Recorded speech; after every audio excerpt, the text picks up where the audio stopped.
DILR કચેરીમાં land રેકોર્ડના તત્કાલીન district ઇન્સ્પેક્ટરની ACB દ્વારા આવક કરતાં વધુ સંપત્તિના કેસમાં ધરપકડ કરાઈ છે।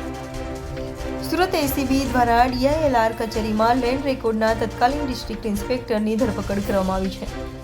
આવક કરતાં વધુ સંપત્તિ હોવાથી તેમની સુરત એસીબી પોલીસે ધરપકડ કરી છે। તો DILR કચેરીના ઓફિસર આલમસિંહ ચૌહાણ વર્ષ 2020માં રિટાયર્ડ થયા હતા અને તેઓ હાલ હજીરાની AMNS કંપનીમાં એડવાઇઝર તરીકે નોકરી કરે છે। વર્ષ 2015માં તેમના વિરુદ્ધમાં સુરત એસીબી પોલીસ સ્ટેશનમાં અરજી થઈ હતી અને એસીબી પોલીસે 9 વર્ષ સુધી તેમના વિરુદ્ધ તપાસ કરી અંતે તેમની ધરપકડ કરી આગળની કાર્યવાહી હાથ ધરી હતી।